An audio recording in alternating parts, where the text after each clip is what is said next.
आप देख रहे हैं न्यूज इनसाइडर 24/7। आइए नजर डालते हैं देश और दुनिया की 20 बड़ी खबरों पर। ईरान के एटॉमिक एनर्जी ऑर्गेनाइजेशन की जानिब से कहा गया कि मुल्क अपनी न्यूक्लियर फैसिलिटीज पर हुए हमले के सिलसिले में IAEA के डायरेक्टर जनरल राफेल ग्रोसी की खामोशी और गैरफाली रवैये को कानूनी जायजा लेगा। इदारे की जानिब से अपने बयान में इन हमलों की सख्ती से मजम्मत करते हुए कहा गया कि IAEA पर फर्ज है कि वो अपनी जिम्मेदारियां पूरी करे और खामोश रहना काबिल कबूल नहीं। ईरान ने वाजे किया कि वो अपनी न्यूक्लियर सॉवरेनिटी का तहफ़्फ़ुज़ करेगा और इस मामले को कानूनी तौर पर आगे बढ़ाया जाएगा। ईरानी फौज के तर्जुमान इब्राहिम जुल्फिकारी की जानिब से अमेरिका और उसके हामी मुल्कों को सख्त इंतबाह देते हुए कहा गया कि अगर ईरान के बुनियादी ढांचों पर हमला किया गया तो जवाबी कार्रवाई इंतहाई सख्त होगी। उन्होंने कहा कि ईरान सिर्फ फौजी हदफ नहीं बल्कि एनर्जी, फ्यूल और इक्तिसादी मराकज़ को भी निशाना बना सकता है, खासतौर पर उन मुल्कों को जो कि अमेरिकी फौज को पनाह देते हैं।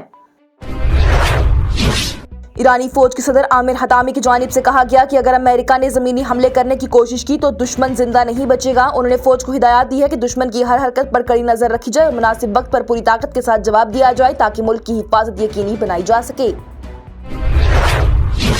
पाकिस्तान की मुसालिहत कोशिश को झटका लगा क्योंकि ईरान ने पाकिस्तान में अमेरिकी वफद से मुलाकात से इनकार कर दिया और अमेरिकी शराइत को भी नाकाबिले कबूल करार दिया। इससे तनाज़ा और बढ़ गया जबकि ईरान ने कतर के जरिए मुसालिहत की कुछ उम्मीदें जरूर दिखाई हैं। साथ ही फौजी तनाव भी बढ़ रहा है, वहीं तैयारी गिराए गए हैं और ईरान ने स्ट्रेट ऑफ हॉर्मुज़ पर लंबे अरसे तक दबाव बनाए रखने की सलाहियत का भी दावा किया। अमेरिका और ईरान की जंग में अब तक 365 अमेरिकी फौजी जख्मी और 13 हलाक हो चुके, जैसा कि पेंटागन के डेटा के मुताबिक सामने आया है। 2 की जंगजू तैयारे भी तबाह हो गए जिसमें एक फौजी बच गया जबकि दूसरा अभी तक लापता है। ये जंग अब 6ठे हफ्ते में दाखिल हो चुकी है और ईरान की जवाबी कार्रवाई की वजह से स्ट्रेट ऑफ हॉर्मुज़ पर तनाव बढ़ गया जिसका असर आलमी माशियत पर देखने को मिल रहा। जम्मू कश्मीर असेंबली की जानिब से प्राइवेट यूनिवर्सिटीज बिल मंजूर कर लिए गए जिसका मकसद इलाके में आला तालीम के मौके बढ़ाना है। इस कानून से प्राइवेट यूनिवर्सिटीज का क़याम का रास्ता आसान होगा और स्टूडेंट्स को बाहर जाने की जरूरत कम होगी। वज़ीर आला उमर अब्दुल्ला की जानिब से इस पर एजुकेशन मिनिस्टर सकीना इत्तू को मुबारकबाद दी गई और कहा गया कि ये कदम तालीमी निज़ाम को मजबूत बनाने के लिए उठाया गया है। जम्मू कश्मीर असेंबली का बजट सेशन 2 मरहलों के बाद गैर मुद्दत के लिए मुलतवी कर दिया गया। ये इजलास फरवरी से शुरू होकर रमजान के बाद ही दोबारा जारी हुआ और 4 अप्रैल को खत्म हो गया। स्पीकर अब्दुल रहीम राथर ने बताया कि कुल 22 इजलास हुए जिसमें कि 8 सरकारी बिल पेश हुए और सब मंजूर किए गए जबकि कई सवालात और तवज्जो नोटिस भी हाउस में पेश हुए। जम्मू कश्मीर हुकूमत ने असेंबली में बताया कि नेशनल लॉ यूनिवर्सिटी के लिए जगह अभी तक फाइनल नहीं हुई है। हालांकि साल 2025 में बड़गाम में इसके क़याम की मुतफ़िक़ा तौर पर ही करारदाद मंजूर कर दी गई थी। हुकूमत ने कहा है कि मामला अभी ज़ेर गौर है और कमेटी की रिपोर्ट का जायजा लिया जा रहा है जबकि जम्मू में अलग NLU बनाने पर भी कोई वाज़ेह फैसला या फिर टाइमलाइन नहीं दी गई। पीपल्स डेमोक्रेटिक पार्टी के लीडर और पुलवामा के MLA वहीदुर रहमान पर्रा की जानिब से गांदरबल मुकाबले की शफाफ तहकीकात और जिम्मेदारों के खिलाफ कार्रवाई का मुतालबा किया गया और कहा गया कि ऐसे वाक़यात दोबारा नहीं होने चाहिए। उन्होंने रिजर्वेशन पॉलिसी को भी तनकीद का निशाना बनाते हुए कहा कि ये निज़ाम नाइंसाफी पर मबनी है और इसे आबादी के हिसाब से दुरुस्त करना जरूरी है। MLA लंगेट शेख खुर्शीद की जानिब से कहा गया कि रिजर्वेशन का मसला नेशनल कॉन्फ्रेंस या किसी पार्टी का नहीं बल्कि मेरिट या फिर गैर मेरिट का है। उन्होंने कहा कि सिर्फ रिपोर्ट LG के पास भेजने से जिम्मेदारी खत्म नहीं होती बल्कि उस पर अमल दरामद भी जरूरी है। उनका यह भी कहना है कि अगर LG के दफ्तर से ताखिर होती है तो हुकूमत को उन्हें जवाबदेह बनाना चाहिए और जरूरत पर एहतजाज भी करना चाहिए जिसमें वो साथ देंगे। पीपल्स डेमोक्रेटिक पार्टी के रहनुमा और MLA आगा सैयद मुंतजिर मेहदी की जानिब से गांदरबल मुकाबले की तहकीक के LG के फैसले को तारीखी तब्दीली करार दिया गया और कहा गया कि पहली बार ऐसा हुआ है कि अपनी ही कुव्वतों पर उठने वाले सवालात पर तहकीक का हुक्म दिया गया हो। लेफ्टिनेंट गवर्नर मनोज सिन्हा की जानिब से इस वाक़े की मजिस्ट्रियल तहकीक का हुक्म दिया गया जो कि 7 दिन में रिपोर्ट पेश करेगी जबकि हुकूमत ने शफाफ और गैर जानिबदार तहकीकात का मुतालबा किया।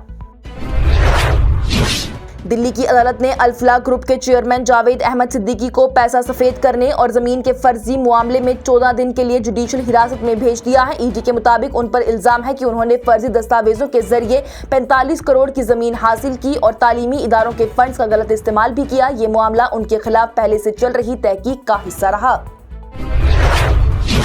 CAG की जानिब से जम्मू कश्मीर में माली बेज़ाब्तियों की निशानदेही करते हुए बताया गया कि साल 2023-24 में 34,000 करोड़ से ज़ायद की रकम मुख्तलिफ डिपार्टमेंट्स ने वापस नहीं की जो कि कानूनी उसूलों की खिलाफ वर्जी है। रिपोर्ट्स के मुताबिक कई डिपार्टमेंट्स ने फंड इस्तेमाल नहीं किए जबकि कुछ जगह ज्यादा खर्च भी हुआ है जिससे कि माली निज़ाम पर सवाल खड़े हो रहे। CAG ने हुकूमत को मशवरा दिया कि बजटिंग को हकीकी बनाया जाए और खर्च पर सख्त नजर रखी जाए ताकि ऐसे मसाइल दोबारा पेश न आए।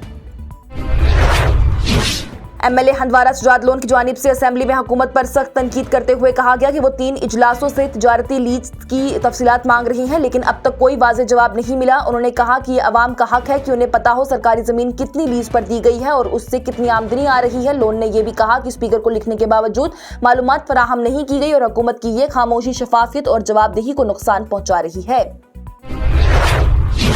मेंबर पार्लियामेंट राघव चड्ढा की जानिब से आम आदमी पार्टी के इल्जामात का सख्ती से जवाब देते हुए तीनों इल्जामात को रद्द कर दिया गया और इसे मुनज़्ज़म साजिश करार दिया गया। उन्होंने कहा कि उन पर लगाए गए इल्जामात झूठ पर मबनी हैं और वो हर बात का सबूत के साथ ही जवाब देने को तैयार हैं। उन्होंने वॉकआउट, इम्पीचमेंट और छोटे मसाइल उठाने के इल्जामात को गलत बताया और कहा कि वो हमेशा ही अवाम के असल मसाइल पार्लियामेंट में उठाते रहे हैं। साथ ही उन्होंने राज्यसभा के नायब रहनुमा के ओहदे से हटाए जाने पर भी खुली चुनौती देते हुए कहा कि जल्द सच सामने आएगा। जम्मू कश्मीर असेंबली में काबीना वजीर सकीना इतू और एमएलए वहीदुर रहमान परा के दरमियान बहस देखने को मिली, जिससे कि हंगामा खड़ा हो गया। सकीना इतू ने पीपल्स डेमोक्रेटिक पार्टी पर आर्टिकल 370 के बाद से हालात और सियासी मुश्किलात का इल्जाम लगाया और कहा कि हुकूमत ड्रामा नहीं बल्कि काम पर यकीन रखती है। इस बयान के बाद ही हाउस का माहौल गर्म हो गया और कार्रवाई मुतासिर हो गई। नायब वज़ीर आला सुरेंद्र चौधरी की जानिब से आज कहा गया कि जम्मू कश्मीर में दहशतगर्दी की कोई जगह नहीं है और किसी भी बेगुनाह को नुकसान बर्दाश्त नहीं किया जाएगा। उन्होंने बताया कि गांदरबल वाक़े की तहकीक का हुक्म हो चुका है और रिपोर्ट के बाद सख्त कार्रवाई होगी अगर मुकाबला झूठा निकला। साथ ही उन्होंने ये भी कहा कि हुकूमत अवाम के सामने जवाबदेह और अपने वादों को पूरा करने के लिए काम कर रही है। जम्मू कश्मीर असेंबली में गांदरबल वाक़े पर सख्त हंगामा देखने को मिला, जहां नेशनल कॉन्फ्रेंस और कांग्रेस के अराकीन ने अदालती तहकीकात का मुतालबा किया और बेगुनाह के कत्ल के इल्जाम लगाए हैं, जिससे कि हाउस का माहौल गर्म हो गया। कांग्रेस के एमएलए इरफान हफीज लोन की जानिब से पोस्टर उठाकर गांदरबल मुकाबले में मुतासिर खानदान के लिए इंसाफ का मुतालबा किया गया, जबकि कांग्रेस के एमएलए निजामुद्दीन भट्ट ने कहा कि सिर्फ इदारी तहकीकात काफी नहीं, इस मामले में अदालती तहकीकात जरूरी है ताकि शफाफियत बरकरार रहे। गांदरबल एनकाउंटर के हवाले से बयान देते हुए नेशनल कॉन्फ्रेंस के एमएलए मुबारक गुल ने कहा कि बेगुनाह का कत्ल कबूल नहीं और जिम्मेदारी तय होनी चाहिए। वहीं नेशनल कॉन्फ्रेंस के एमएलए जस्टिस हसनैन मसूदी ने मैयत न देने को बुनियादी हकूक की खिलाफ वर्जी करार दिया। वहीं नेशनल कॉन्फ्रेंस के एमएलए मीर सैफुल्ला ने कहा कि ऐसे वाकयात रोकने के लिए सिक्योरिटी फोर्सेस पर काबू जरूरी है। भारतीय जनता पार्टी के एमएलए आरिफ पठानिया की जानिब से गांदरबल एनकाउंटर का हवाला देते हुए जम्मू कश्मीर असेंबली में छिड़ी बहस पर एतराज करते हुए कहा गया कि ये मामला असेंबली के इख्तियार में नहीं आता और इस पर हाउस में गुफ्तगू नहीं होनी चाहिए। ताहम फौज की जानिब से कहा गया कि हलाक शख्स दहशतगर्द था, लेकिन खानदान ने इसे झूठा मुकाबला बताया है और मैयत वापस करने का मुतालबा किया, जबकि हुकूमत ने कहा कि तहकीक जारी है और जल्द हकाइक सामने आएंगे। वजीर जल शक्ति जावेद अहमद राना की जानिब से असेंबली में बताया गया कि हंदवारा के कुछ इलाकों में पानी की एक दिन के लिए बंदिश सिर्फ रेवेन्यू हासिल करने की मुहिम का हिस्सा थी। उन्होंने ये भी कहा कि कदम उस वक्त उठाया गया जब लोगों को बार बार अदायगी के लिए आगाही दी गई थी, लेकिन फिर भी अदायगी कम रही। उन्होंने वाज़ेह किया कि मकाम और नीलीपुरा जैसे इलाकों में पानी बंद किया गया था, लेकिन 30 मार्च 2026 को सप्लाई दोबारा बहाल कर दी गई और अब पानी मामूल के मुताबिक चल रहा है। इसरो ने लद्दाख के ले इलाके में मिशन मित्र शुरू किया है, जहां पर बुलंद पहाड़ी माहौल में एस्ट्रोनॉट्स और ग्राउंड टीम की जिस्मानी और जहनी सलाहियत का जायजा लिया जा रहा है। ये तजुर्बा कम हवा, सर्दी और तन्हाई जैसे मुश्किलात हालात में भी किया जा रहा है, वहीं ताकि फ्यूचर स्पेस मिशन खासतौर पर गगनयान प्रोग्राम के लिए बेहतर तैयारी की जा सके। और कांग्रेस रहनुमा राहुल गांधी की जानिब से इल्जाम लगाया गया कि मोदी हुकूमत अपनी खामियों को छुपाने के लिए मुल्क की सिक्योरिटी को खतरे में डाल रही है, खासतौर पर चीनी कैमराज और फॉरेन टेक्नोलॉजी के इस्तेमाल पर खामोशी इख्तियार करके। उन्होंने कहा कि पार्लियामेंट में सवालात उठाए गए हैं, लेकिन हुकूमत ने वाज़ेह जवाब नहीं दिया, जबकि हुकूमत का यह कहना है कि साइबर सिक्योरिटी और डेटा प्रोटेक्शन के लिए कानूनी और टेक स्टेप्स लिए जा रहे हैं। इसके साथ ही टॉप 20 हेडलाइंस का ये मरहला हुआ इख्तिताम पजीर। दीजिए इजाजत। लेटेस्ट अपडेट्स के लिए देखते रहिए न्यूज़ इनसाइडर 24/7।